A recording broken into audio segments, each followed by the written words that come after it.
first speaker of the morning is Cyril Closset, who will tell us about reading between the sections of Seiberg-Witten terms. Thank you. Thank you to the organizers for the invitation.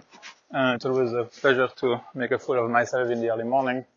So this is about some nice project with Oriam Magoreanu, something to appear. I mean, I've been saying that for 6 months, but now it will be really on the archive probably in a week or 2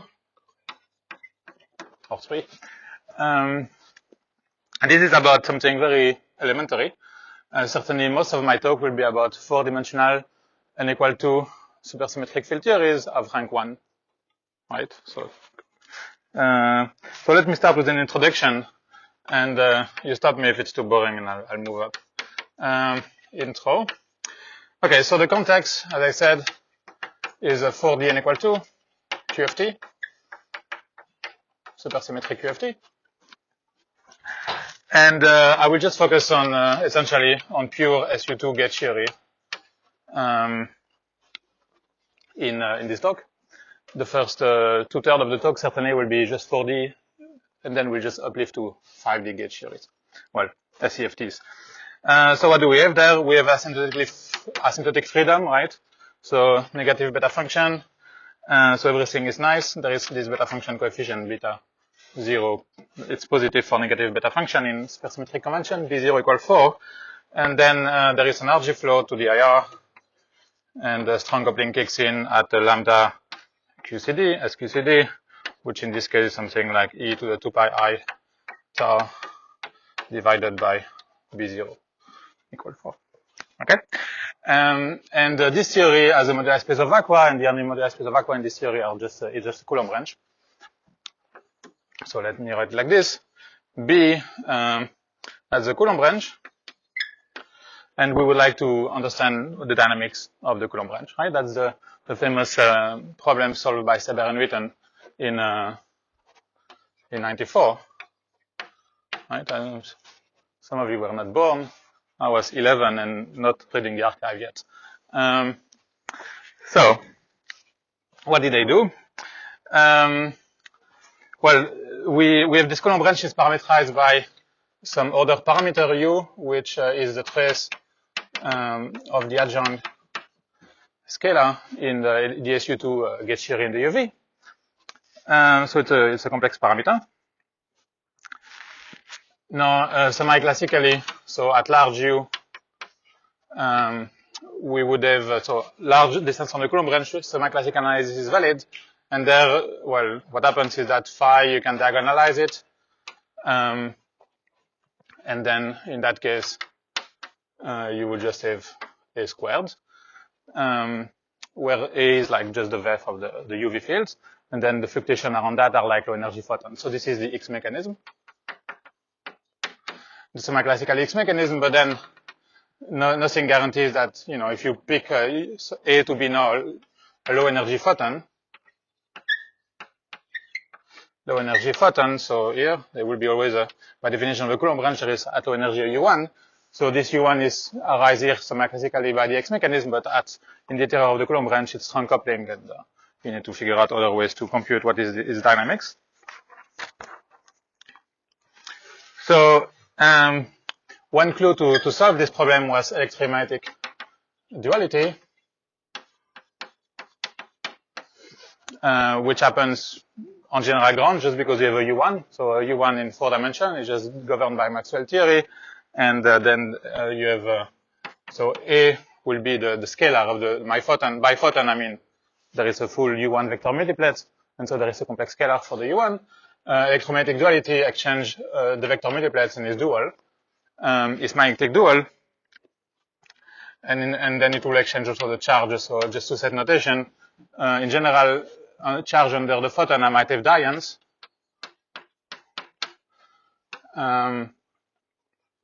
And then, I will write as a magnetic electric charge, M and Q of a dion. And so that's exchanged to the magnetic dual, the dual charge, which is just something like M, Q, S minus 1, so minus QM, right? So S is the usual S matrix of SL to Z, and we'll also use T, I guess, which is 1101. So that's the usual generator of SL2Z. Okay. And then what we want is really the low energy effective action. Energy effective action in term, and just by supersymmetry, before putting any dynamics in, you know that it's written in terms of this prepotential, in terms of the low energy photon.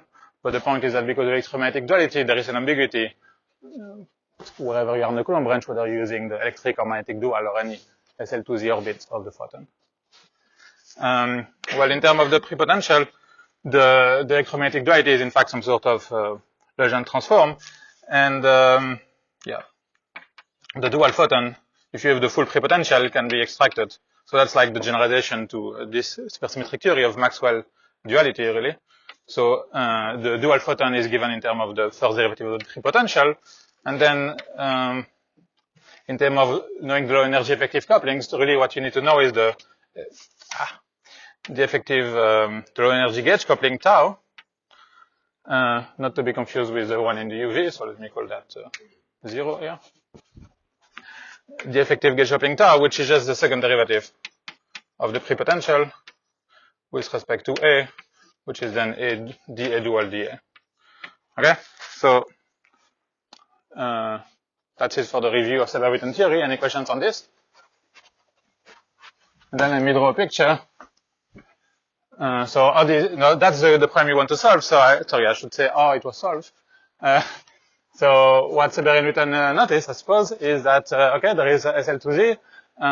You have those, you want to find A and A dual everywhere on the Coulomb branch, and it has to transform naturally under SL2Z. So you geometrize the problem. That's something you think about, I guess, if you're Witten. So you realize that SL2Z, what transforms nicely under SL2Z is the period of an elliptic curve. And so why not identify the effective gauge coupling as the period of an elliptic curve?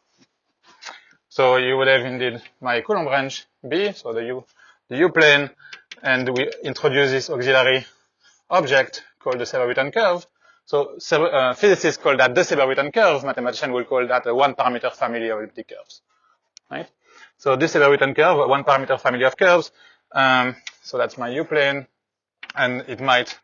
So that gives an elliptic vibration on the Coulomb branch, and this elliptic curve might degenerate at some points with some.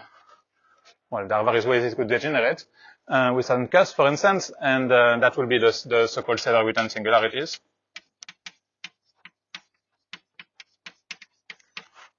Okay. And so we just need to find the correct Seiberg-Witten curve, so that now the period will be some, well, what I call the photon and the dual photon are now periods of the so-called Seiberg-Witten differential on A and B cycle. So let's recall also that any elliptic curve can be written also as so that will be E. E can also be written always as C mod gamma. So it's the usual picture where you have A and B period, and tau is B over A. And lambda is just, well, it's in, you just need to integrate the physical period once to get the Seiberg-Witten differential, essentially. Good. So now, point 2, I want to revisit for the n equal to Seiberg-Witten curve.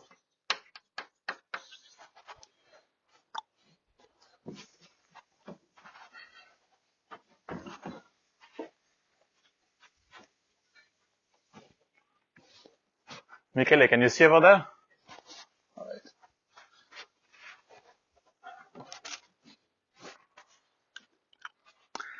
So I was in 94. Now let me fast forward to 2013. Oh yes, sorry. 2013, where Aroni, Seiberg, and Tachikawa wrote this paper called Reading Between the Lines. So this is like, a wink to that seminal paper. So what did they do? Well, they were discussing about, global forms of theories. So in particular for SU2, if you have the SU2 gauge theory, right? So until 2013, I guess, most physicists and mathematicians were happy to talk about algebras and groups as if they were the same, but of course we know that given an algebra, there might be many different groups. And so the question is, when you have a gauge theory with respect to the SU2 algebra, you can write the Lagrangian and that's it, and all the local dynamics only depends on the gauge algebra, but there might be physics, and there is physics that depends on whether you choose SU2 or SO3. And this choice of kind of global structure of the group, more generally, we will call absolute theory. That's what people would call it these days, I guess. So the absolute theory is either you choose the SU2 gauge group, the SO3 gauge group, and there are actually two different choices of SO3, called SO3 plus and minus. The difference is between them is the kind of line operator that are allowed in the spectrum. So for SU2, you would have, remember that my charge here, it will be magnetic and electric in this order. So there will be, yes, so that's correct, like this. For SU2, you would have the Wilson line that is allowed in the spectrum of the fundamental of SU2. Those are lines that cannot be screened. For the SO3 plus, there will be the top line, and SO3 minus, there is a dionic line, like this. Here I have, for the expert, that will be in terms of the weight and co-weight lattice of the algebra. So those, yeah. And those lines are the ones that cannot be screened, and that means in particular that they are charged under the so-called higher form symmetry, or one form symmetry. So the Wilson line is charged under a Z2 one form symmetry. We use the notation here for higher form symmetries. So Z, P, K. K will be a K form symmetry. So K form symmetry, remember, are symmetries that just act on K dimensional objects instead of point particles.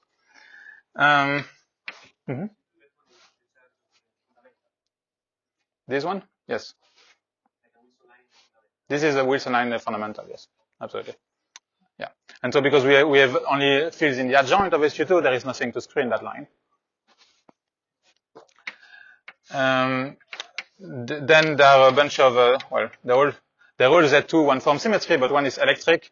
It acts on the fundamental Wilson line. The other one acts on the fundamental top line of SO3, which is half of the monopoles that you have in Seiberg-Witten theory because of the normalization of SO3. And then there is a dionic line in the other case.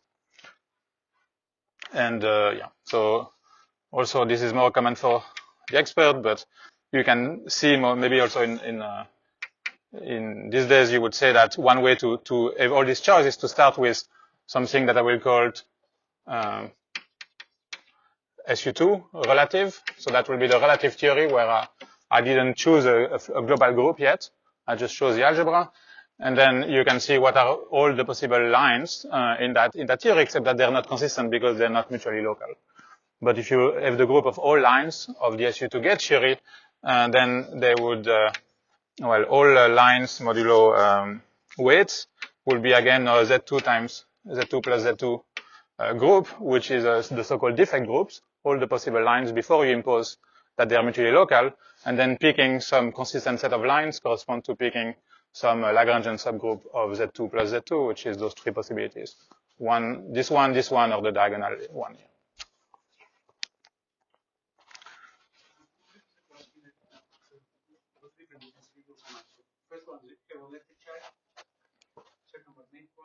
This one is a magnetic line only, and it's a top line, yeah. It's a dionic line, so a 't and Wilson line. It's a bound state of the two.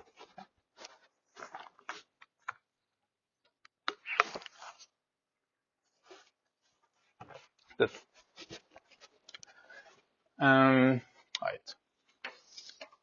So, interestingly, in the original Seiberg-Witten paper, So yeah, the first question I want to answer, and the main question I will answer, I guess, in this talk, is can I see from this Seiberg-Witten geometry which theories I have, right? Or do I see which global form I have?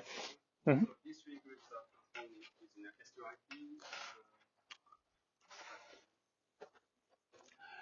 Well, I don't have S duality here because it's just pure Yang-Mills, pure and equal to Yang-Mills, right? So I mentioned briefly, if you instead add an adjoint, then you have an equal 4, softly broken to an equal 2.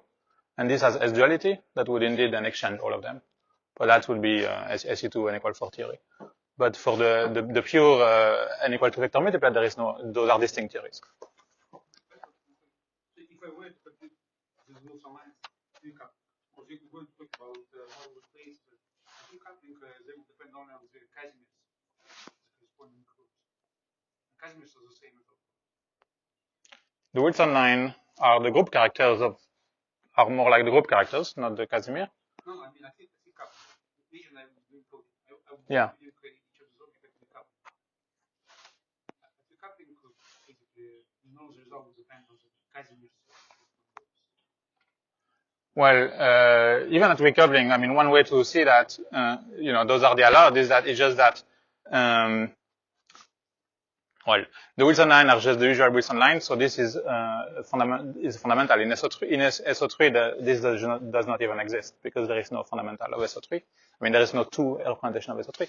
In this case, what you're looking at is just semi-classical TOF line. So you want to construct TOF-Polyakov type monopoles. There is a standard one of SU2, but in SO3 there is one with half the magnetic charge because they are the one with non-trivial stability class. So those are the one I'm talking about. And so even classically you see that they're charged on top.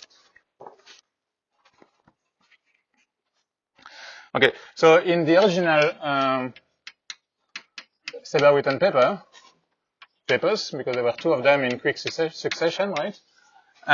They presented two curves for SU2. So there is something called the gamma 0 4 curve. Okay, there is a story with modularity of the Coulomb range itself, but I won't discuss that except as a notation. What I will use though is this notation of Kodara, and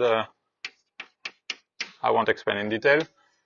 But okay, the gamma 0 4 curves, this is the curve that I will call the SU2 curve now, the global SU2. It looks like this. So this is my Coulomb range. I will write this as a pi1. There is a point at infinity. The point at infinity is a so-called I4 star singularity.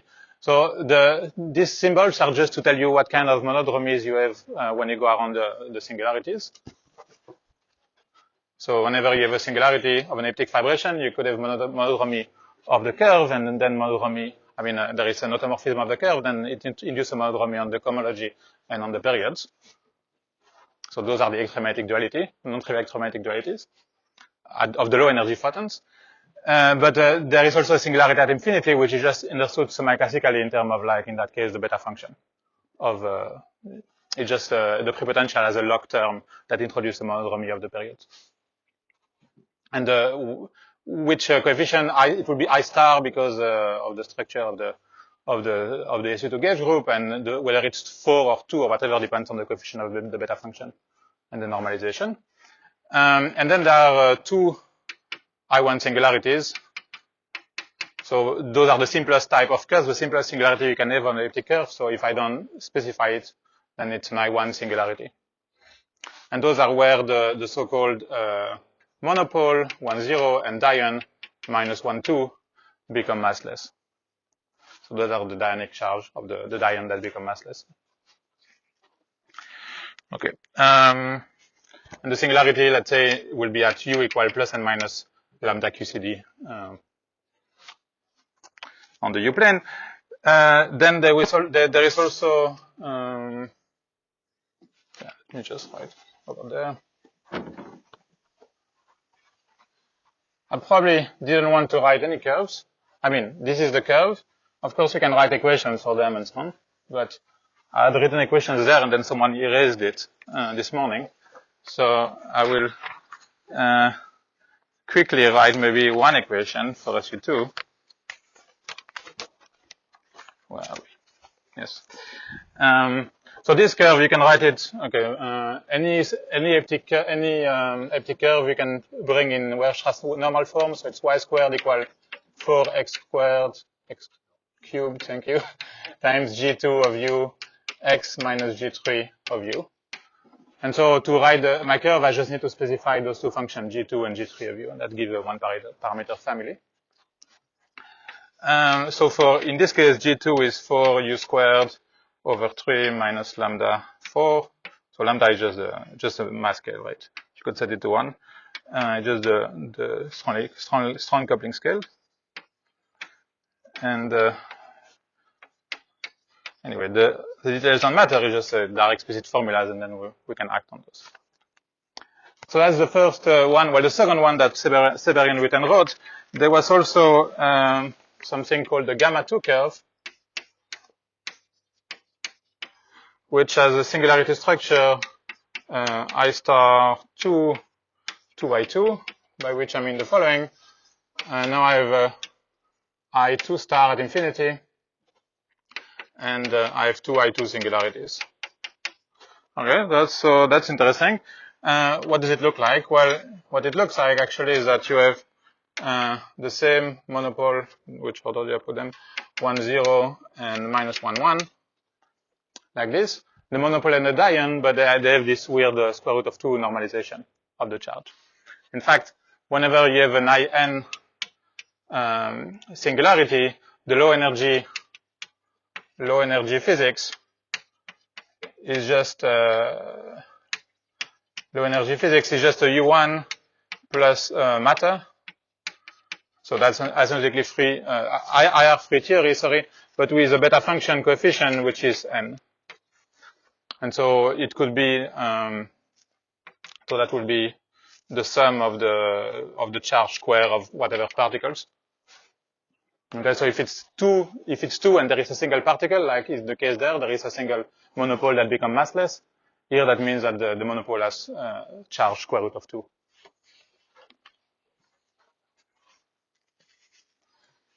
So here I claim that this is the relative Seiberg-Witten, the relative SU2 curve, so the one that kind of only see the algebra in a sense, but we will see it sees the defect group. And so you see that we don't have the SO3 curves yet. So the question is, what is the SO3 curve? Let me write it, and then we'll explain. So the SO3 curve will be called gamma 04 with the gamma 0 below here, and the structure will be I1 star, I1, I4. But there is plus and minus SO3, and in fact, the plus and minus are just that you will exchange the I4 and I1 singularities. So you will have something like this. There is the I1 star at infinity, but then there is the physics, the local physics has to be the same, right? So it's still the monopole that becomes massless here, let's say at I1, and the diane, sorry, actually, the I1 will be there, for this will be SO3 plus. So that will be I4 and I1, I guess, yes. So that will be the diane, which is minus 2, 1, and my monopole is 2, 0. Okay, and there is, well, let me write the SO3 minus while we're at it. SO3 minus, the same structure at infinity, but now we exchange the I2 and I4 singularity. So now what was called, what was called the monopole is really, well, it's still the monopole, but it looks like a diane. Sorry, the monopole is still there, so it will be 2 minus 1, sorry. And here I have minus 2, 2. Is it fair to think of this as a weak rotation of lambda, the TCD scale? Mm-hmm. Weak rotation, well, yeah, it's related. I will discuss now. In fact, I should have mentioned earlier, I could have mentioned earlier too. What we have is that, so the key, one of the many differences between SO3 and SU2 is that the normalization, well, so there are various things that we know just on general ground about the group. So indeed that the tau of SO3, the low energy gauge coupling really of the E1, will be 1/4 of the tau of SU2. It's related also to the fact that the theta angle of SO3 is valued in 0,4 pi instead of 0,2 pi in SU2.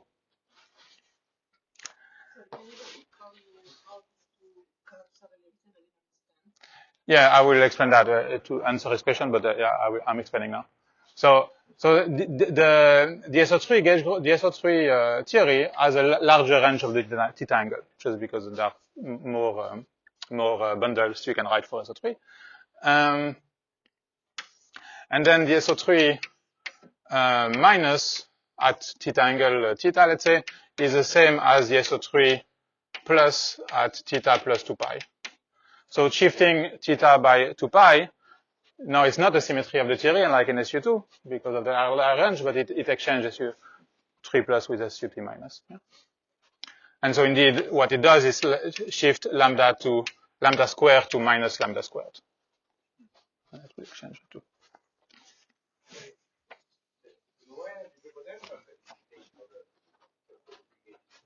Mm-hmm. The energy prepotential is the same, the local dynamics is the same. The only thing that has changed in those is that the natural normalization of the various periods will be different by some factor of 2. Yeah. So this was the SU2. Let me just leave it there for now. But so the fact that this kind of curve should appear, I mean, not with this exact structure, but the general idea that we checked in detail, as far as I know, was not in the literature, except as a often comment at the end of some lecture by Yoji Tachikawa, of course. And that's it. So I haven't seen it, but if anyone has seen this result before, tell me so that before I make a fool of myself on the archive claiming that there is a new result. All right. So you can write this curve easily, and then I explain how to get it, but let me just write formulas. Similarly to the pure SU2, I just wrote G2 and G3. In that case, you would have plus and minus for the SO3 plus and minus 5u squared over 2 plus 11 over 4 lambda 4. G3 is equal to minus u cube over 216 plus and minus 7 u squared lambda over 24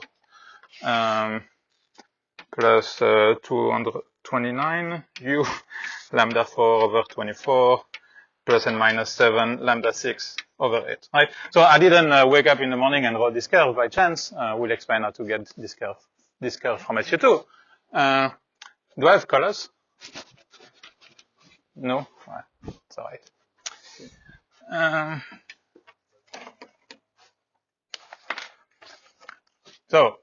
Well, the one way we should be able to get it is that going from SU2 to SO3.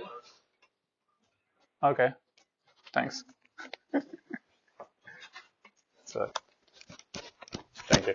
Lovely. Thanks. We got it.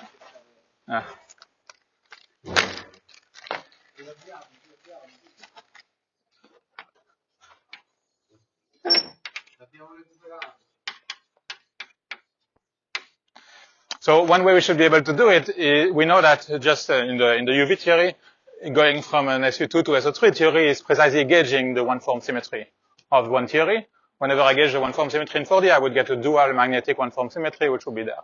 So what we want to do is do this gauging at the level of the Seiberg-Witten curve. But we see that there is this piece in the middle too. Okay, I suppose. Let me do that. So what's really going to happen is that we will first start with here, do some operation all the way to the relative curve. And the relative curve naturally knows about all the forms, as it should. And so from the relative curve, I can either go back where I come from to SU2, or I can go there and go there. Okay? And the operation doing that are called two isogenies.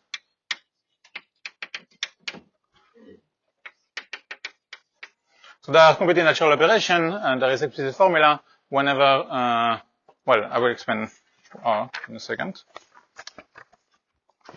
So, any questions about this? Yeah, maybe you're going to explain, but is it something like you see a posteriori that is equivalent in the sense that it gives you back the information of the theory with S23 plus, or there is a way to understand why you have to do this thing, which I don't know what it is, and it is related to the gauging of the morphomes? There is a heuristic reason why I think this hydrogeny should be the gauging, but I don't think we have a complete thing, and maybe that's one reason we didn't write this paper for a year. But yeah, the way we present it, I think, is as a proposal. So I'm gonna put a proposal of what is gauging at the level of Seiberg-Witten geometry, and if there would be a more first principle physics understanding of that, I think it's still kind of missing. We can discuss in private.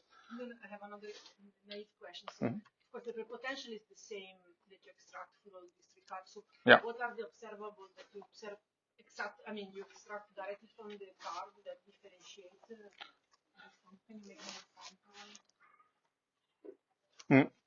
Well, the observables are the lines, so it's not. Well, I'm gonna discuss. Well, let me discuss now. In fact, before I erase and do the yes.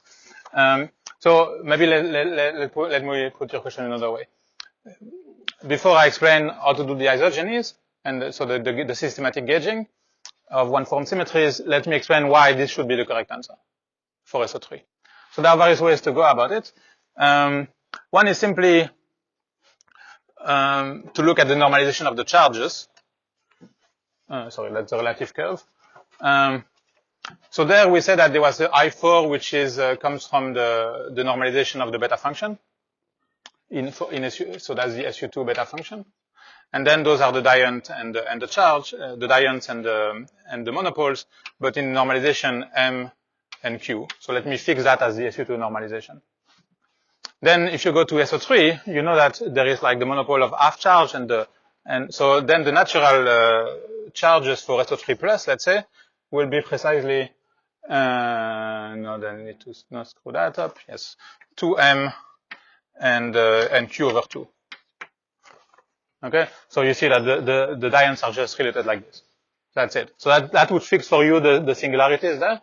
And in fact, that's the first way we found them, because with Oria we had also studied like just the mathematics of those one parameter family of elliptic curve I call rational elliptic surface, and they're fully classified. So in fact, if you know enough of the singularities and so on, it's constrained enough mathematically that you know what are the curves. So that's one answer. Then when you find this answer, you can say, okay, how do I see some physics? So the important things is about the R symmetries. So here in SU2, there is classically there is always the U1 little r symmetry, but it's typically broken by the ABG anomaly.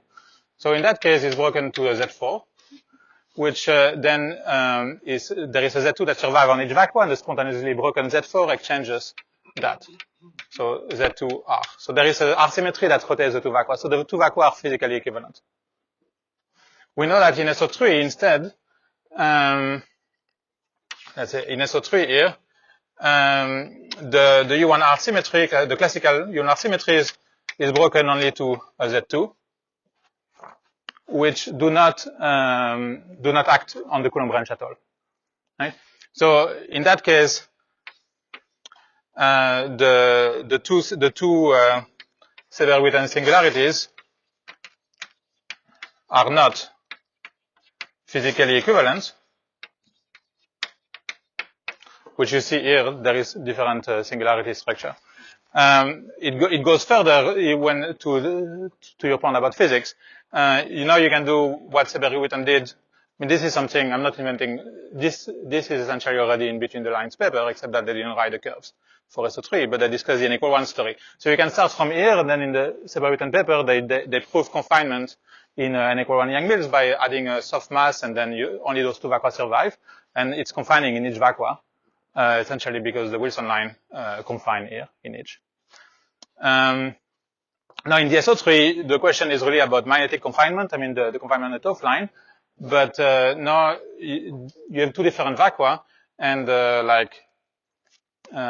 when you deform to n=1, this one will still confine, is the same physics of the I1, but this one is in a X vacuum. I mean, at low energy, this is a photon with a charge 2 particle, so there is still at low energy a a Z2 gauge symmetry, a Z2 TQFT. So that match exactly what you expect from this question. So this is how we were very happy with those curves. Yeah. Cyril, what is the differential? Because you want to differentiate. What is the differential? Oh yeah, the differential. Well, we know the differential there, and when I do the isogeny, I can write the differential there. It will be rescaled simply. So yeah, I didn't write it here, but you can easily follow and get the differential. If you know it from one, you can know it for the gauge theory. Okay, through the isogeny. Yes. And it will be a factor of 2 between the two. All it does is rescaling the periods. The inertial curves can be put in the form of spectral curves of H insistence as you put yourselves? No. I do not know. As I said, I'm not a fancy person, so I always forget what's in a cheat system. I would be happy for you to do that. But yeah, it'd be interesting. I mean, there's been some discussion, I guess, in class S of some of this story, but I could not really make sense. Complete sense of it. I think like Bardouage and Schaffer-Nameki had some paper kind of related to this confinement story from class S, starting from class S theories and deforming to n equal 1. But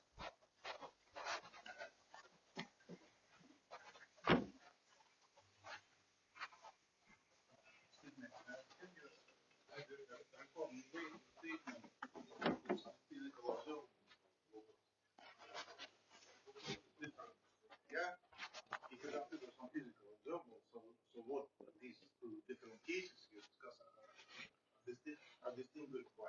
They distinguished by the spectrum of lines and by the behavior of the lines in the vacuum. Yeah, but what is kind of, because of course there are different vacuum, yeah, and say one of this vacuum electrically charged objects are in Higgs space and then magnetically charged current in the phase of confinement. It can be vice versa, yeah? So yeah. Are you saying this or something, probably something extra? No, I mean, that is, because the local physics is the same, right? So it's just we want to see how the lines see those global structure of the theory, which is only about the spectrum of lines and are they confined or not.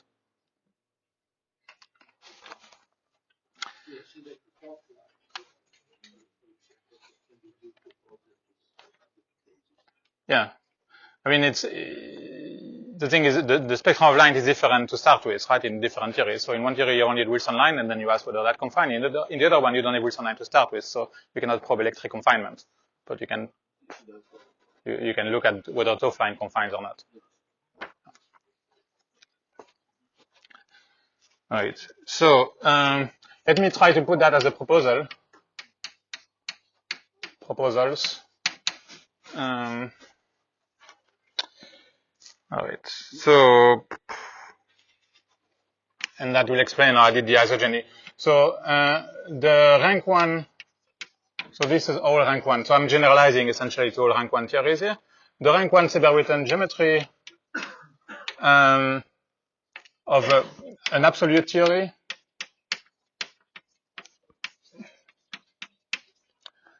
has to be principally polarized one parameter family of Seiberg-Witten curve. So the important is that principally polarized. I will not explain what it means, but it has to do with the fact that the relative curve had the square root of 2, and that is not principally polarized. So the relative curves are not principally polarized. So one form symmetry, gamma 1 equals Zn, let's say, can be read from the Mordal-Val group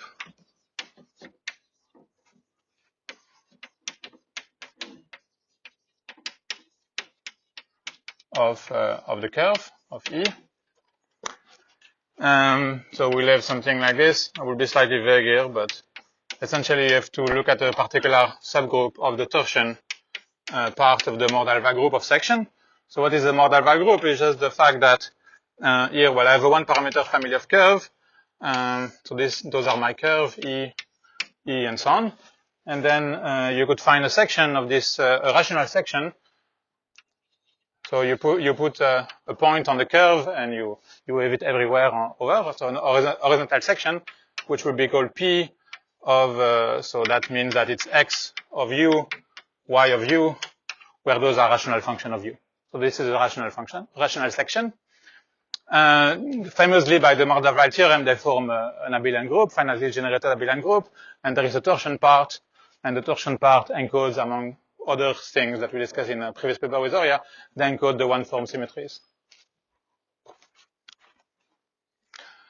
So torsion means that if I have a P Zn torsion element, that means that if I take n times the point, so points on abelian curves can be added, right? So if you add it n time, you get the identity in the group, which is the point at infinity. So in that language, yes, now, and the last thing is that gauging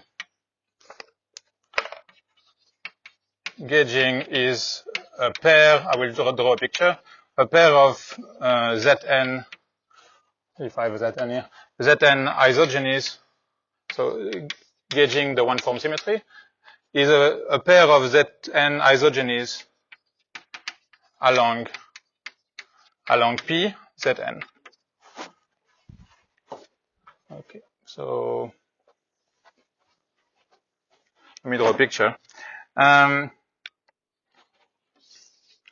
So whenever you have a torsion section, I can do an isogeny, which is well, the torsion section can be visualized. Let's focus on the Z2 case, right? A torsion section will be essentially a point on the curve everywhere. So if I write my curve like this, there are only so many Z2 sections you could have which are torsion. Is the point there, the point there, or the point there? Because you need two of them being the identity. Okay? So that will be the possibilities. So in particular, if I start with my SU2 curve, there is a single torsion section, which is this point here. And then doing a two isogeny means quotienting the curve by the action, the obvious action. So there is an automorphism of the curve generated by any torsion section. Here it is Z2 one. You translate along this, right? So it's a symmetry of the curve. So whenever you have torsion section, you have symmetry of the curve, and then you can quotient by it. And that will be my first two isogenies. That means that the new curve I get would be this curve. And you can do that at the level of x and y coordinates. There are explicit formulas, but then when you map to the complex plane, that would look like this. So that will be what I call the relative curve. You see that in particular, this will be my period, well, once I integrate the differential over it, that will be A and A dual. And so when I do that, A dual prime is just A dual over 2, and A prime is A. Just that's the only thing I did. And that kind of explains all the factors. Well, actually, no. And then then you also need to rescale by essentially a square root of 2 factor. You need to rescale the period, and that's explained by square root of 2 here, or that I wrote earlier in the charges. The reason is that you want to do two isogenies, and then it's called an homotopy, right? It's just homotopy, whatever it's called. It's just a breeding mode of the curve. That doesn't change anything. It's an isomorphism of the curve, but it changes the polarization of the curve. And you need to fix it so that it preserves the Dirac pairing. So Z2 isogenies along PZN, that preserves Dirac. Right, you want that the Dirac pairing between dions remains the same to keep the same physics. So that's it. That's the prescription, and that's my relative curve. And then I could do, in this curve, actually, in that case, so here I started with SU2 at phi equal, well, the relevant part of phi, well, here the full phi, is Z2. Those are the only torsion, and that was my one-form symmetry. And now I quotient by it, but now this new curve has a Z2 plus Z2 torsion, and this is not principally polarized, so instead we interpret this as being the defect group, isomorphic to the defect group of the theory. And then in that case, there are three possibilities, right? Because I can quotient along this section, and this section. So either I go back to, either I quotient along this one now, but then that's isomorphic to the thing I started with up to a factor of 2, and in fact I do twice square root of 2, so I go back to where I started. or I can quotient along this one, or I could quotient along this one. And as you can imagine, this gives SO3 plus or SO3 minus curves. So if I quotient along this, then you would have this thin strip here. This is, right, compared to my A here, A dual prime prime is A dual over 4 now, and A prime prime has not changed. So in particular, you see that tau of SO3 plus, in that case, is indeed tau over 4. And that's it. So doing that, you get, that's how I obtained the SO3 curve. I didn't wake up in the morning and wrote this ugly factor of 220. So yeah. Okay, so let's see how we're doing with time. Any questions on this?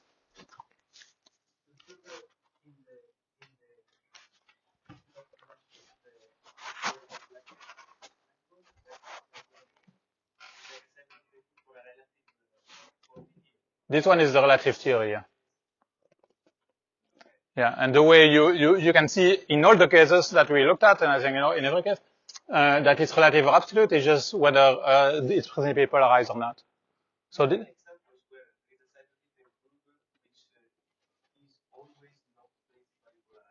yeah, I think it's because just people didn't bother to find but at heterogeneous it's harder to do the analog of my isogenes, right? But my interpretation is that, I know that there is this paper including, in that discussion of Arguelles and Martone. I don't believe that. I think it's just because people look at the literature and they find it's similarly here. The analog of in general for n equal 4 is the analog. Let me answer this question in a second.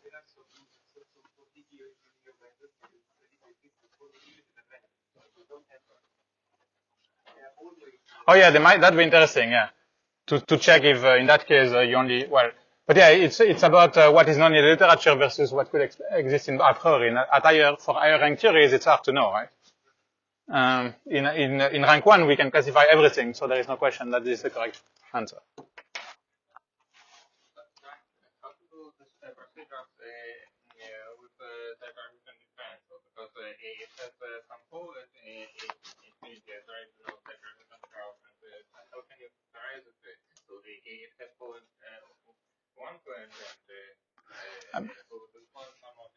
Yeah, you can do that completely explicitly. So here I didn't write it, but there is something called Velo's formulas given that do the isogenes.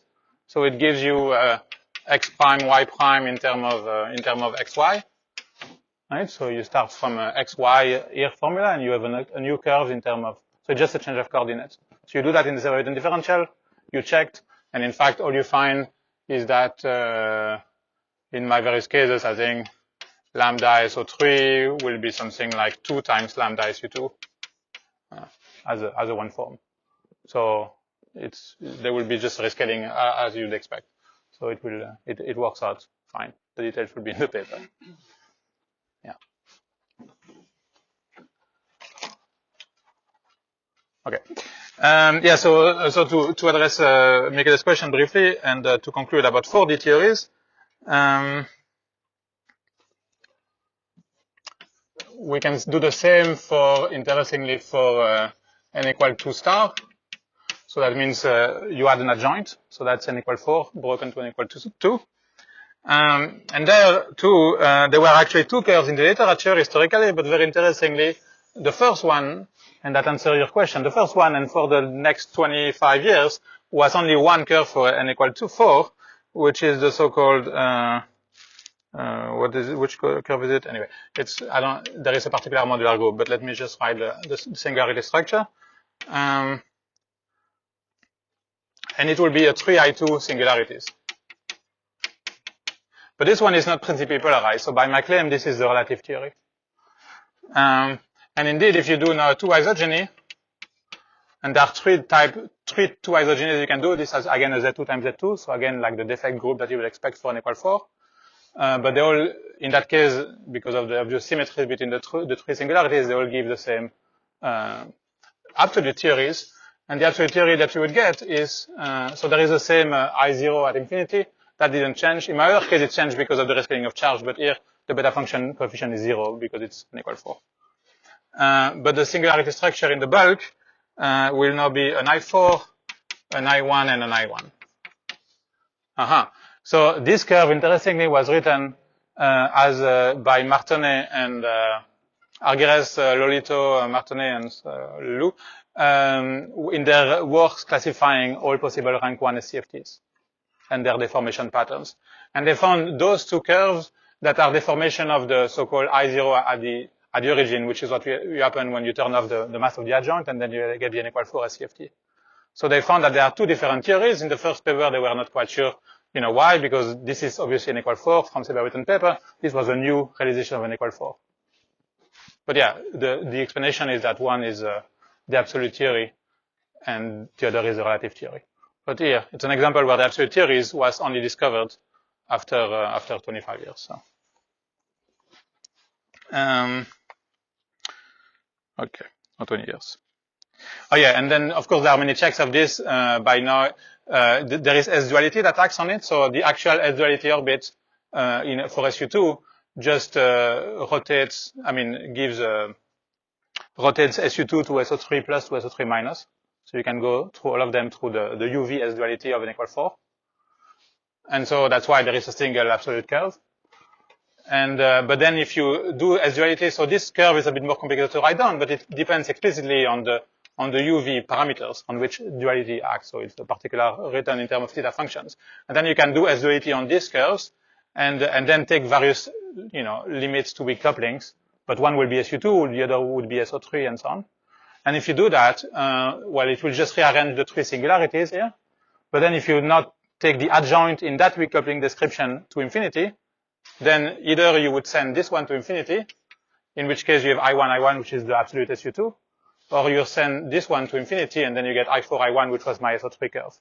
So you reproduce the SO3 plus minus and SU2, as just integrating out the adjoint in different S-duality frames. Yeah? So that's all consistent. So if I have 5 minutes, I might mention something about 5D SCFTs. 5D n=1 SCFT of rank 1. So we had some discussion about that in Fabrizio's talk yesterday and so on, so I won't say too much, but here it's, of course, we again take the theory on R4 times S1, so it's a so-called KK theory, so again, it has a 4D n=2 description, it has a Seiberg-Witten geometry and everything. And for all of those, for many of those, we know everything in terms of the main difference is that now the U-plane will be, instead of being the VEF of the adjoint of the trace of phi squared, it's just the U-plane now is the VEF of a Wilson line in 5D that is wrapping the circle. So it's a dimensionless parameter. But apart from that, I have the same story with an empty curve and so on, and they're known, they are known for SU2, for instance. And so I want to do the same story and see what can happen if I gauge the symmetry to get the analog of SO3 and so on. So there are a few new elements that happen, which are fun. So let me draw a picture. The first important element is that now, if we have a 5D one-form symmetry, you reduce on a circle, you compactify on a circle, then it gives you a one-form symmetry, but it also gives you a zero-form symmetry. Right? Just the same. If I have a Z2, I will have a Z2 one form, a Z2 zero. That corresponds to the charge operator being transverse to the circle. And the charge operator wrapping the circle then. So that will be, for instance, a Z2 zero. And it's actually a kind of accidental U1R. Right? Those KK theory don't have naturally R symmetry. You start from 5D when there is only SU2R. But then you can have an accidental R symmetry, which is whatever rotates the Coulomb branch. So that's one. So then I start with my KK theory. We start with the SU2 global structure. And let's write the symmetries of the theory. It has a one form and a zero form symmetry from what I just said. And so I could gauge the one form symmetry. I would have a theory called E1 SO3 plus and minus, so there are two choices by the same sort of things. So you would go to a relative theory, RA, and go there. So again, doing two isogenies. But I could also have gauged the zero form symmetry, and this is just a discrete gauging, Z2 0. The discrete gauging of Coulomb branch and Seiberg-Witten geometries have been studied in detail also by Arguelles and collaborators, so we understand, and there's quite a lot of interesting physics that matches here.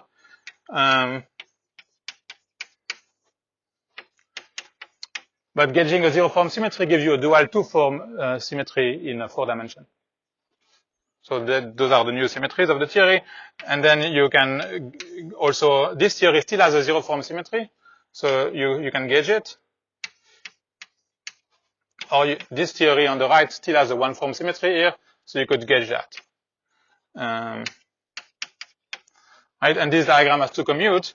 So you would get E1 of SO3 plus and minus 1, 2. Okay. So this theory would be the SU2 theory in 5D on the circle. This theory would be the SO3 theory on the circle. Indeed, the SO3 theory has a two form symmetry. In 5D, when you gauge a one form symmetry in 5D, you just get a two form symmetry. And so when you reduce to 4D, you get a two form and one form symmetry. So this is the curve. But there are two more global structures in 4D which don't have an obvious 5D uplift because they're like partial gauging because you are on a circle. So yeah, this diagram commute, that's a non-trivial fact. In fact, the fact that you can do that is because when you have a one form symmetry in 5D, there could be an anomaly which goes like B cube. So B is the background gauge field for the one form symmetry, and in 5 dimension you can write a 6-dimensional TQFT, which is B cubed essentially. But this vanishes, as we know, for this theory. For SUN larger than 2, for instance, there would be an anomaly like this. And so if you try to do like this, you do one way, but then the zero form symmetry would disappear. And so you wouldn't go further. In fact, we can check that in other theories, like the E0 theory, which is local P2. It has a Z3 one form symmetry, but it's anomalous. So if you do the same things for the E0 theory, you would get this theory or this theory, but this theory don't have a zero form symmetry. This one does not have a one form symmetry. So you cannot go further. And you can see that from the curve because the zero form symmetry are literally symmetries that you can see from the naked eye of the Seiberg-Witten curve. And the one form symmetries are these modal-val groups that I mentioned. So yeah, that's it. So I could then write the singularity structure and so on, but I won't bore you with that. It's a lot of it is a sort of natural uplift of what I said in 4D. There is a bit more structure in particular because this theory has an X branch. So just to write briefly a curve here on the top. The top curve has an I8 singularity at infinity, not I8 star. In 5D, you have IN singularities for reason that we explained in the previous paper. And then you have 4 I1 singularities. But these are one parameter families of curve. I mean, there is a Coulomb branch, but then there is a mass term that we can tune as well. So lambda is like the 5D gauge coupling, some inverse gauge coupling. And if you take that to 1, that is the strong coupling limit in 5D, where you would have the actual 5D SCFT. This would be what is called the 5D gauge theory phase or whatever when you deform with a large mass. But you give the mass back to 0, so lambda equal 1, then you would get a structure of the singularity. This is the actual E1 on a circle, the actual 5D SCFT. So it has the same structure at infinity, but now you get an I2 at the origin, an I1, and an I1. Right? And then unlike my previous I2s, like in the relative curve before, which were still splittable, because they were unsplittable, they were unbreakable. This one can be split. It's just the splitting, the merging of two I1 singularities. In other words, the physics of that is a U1 theory with two electrons. And so you can, it has a non-trivial X branch, which is C2 mod Z2. This is the IR, what has to happen in the IR to match what we know is the 5D X branch of the E1 theory. And so you can check in all those cases too. It's quite interesting, especially in the discrete gauging. But in all cases, when you take the lambda to 1 limit, you get a slightly different description of this point here, but it always has the same X branch as it should because the global structure didn't change when we did my operations. So that's it for me. Thank you for your attention.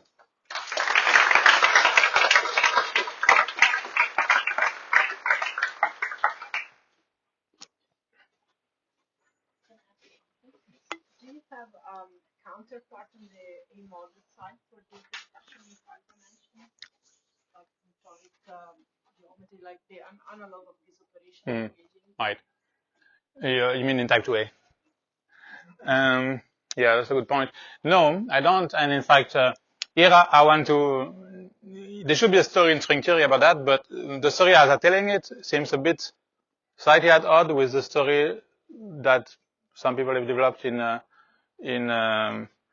string theory. The point is that in string theory, the story is more like you have a fixed geometry, and then you fix the boundary condition in the geometry, right? And those are the different global forms.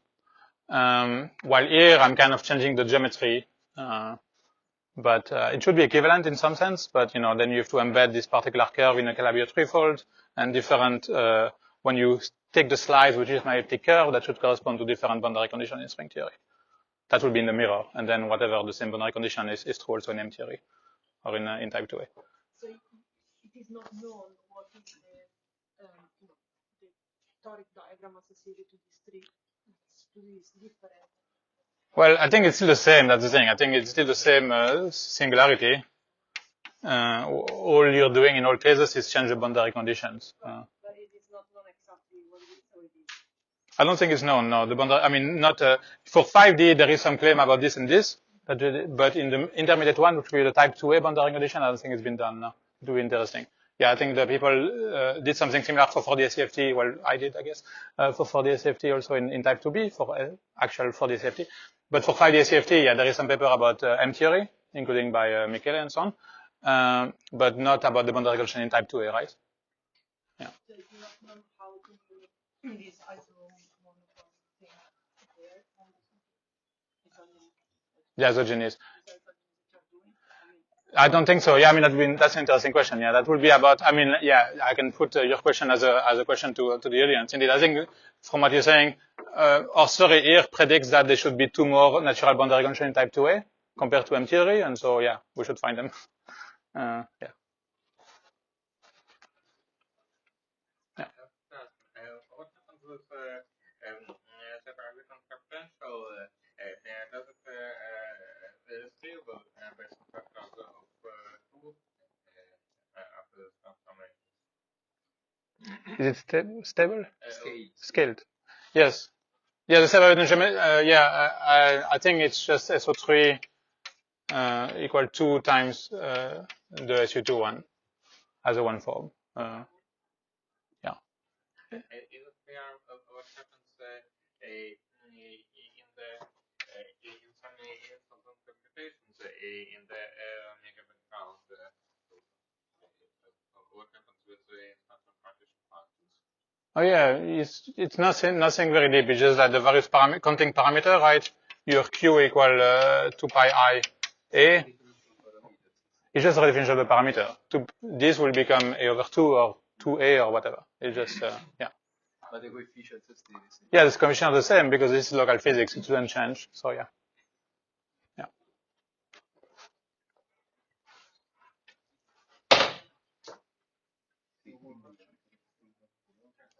Quick comment because you asked for references and stuff.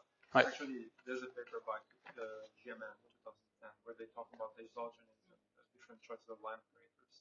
Yeah, right. They don't have this level. They don't know that. The algebra of line operators for the different versions of the execution. Yes, yeah, right. But that's the original one. Then the reading between the line paper built on that to do SUN and so on. But yeah, as far as I know, they didn't write the curve explicitly. I'm not saying anything revolutionary. I'm just saying that we managed to write the curve. That was fun. Yeah. But then I don't know based on what these people say whether there would be class S realization of these things. But then in class S there's a geometric realization of line operators, right? That you can use to study their algebra. Yeah. Actually, so in the paper from last year with Marcel and John Harmon, we have some style function for orthogonal gauge proofs, and the Higgs field that we use would have exactly that property, that the differential would be twice the SU2 one. And then, so maybe that could be a way to, like, we have a change of variable at the level of Higgs field from the SU2 to the SU3, SO3, so maybe it could be checked if it Yeah. corresponds to that. I think if it corresponds to something, it should be the SO3 plus. Okay. Yeah, it'd be cool. So maybe we should. But yeah, indeed, there should be a translation. I mean, here my rule of the game was to be as simple and as I can, which means just wear transform and standard one family of curve, because we kind of knew everything about that.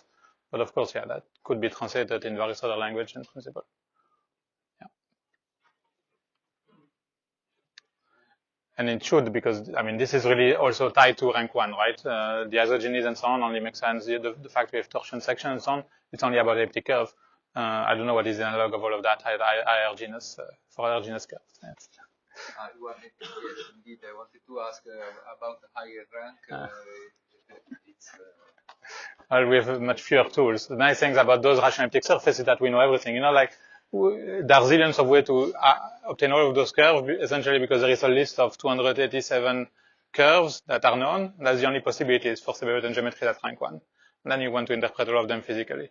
But in general, yeah.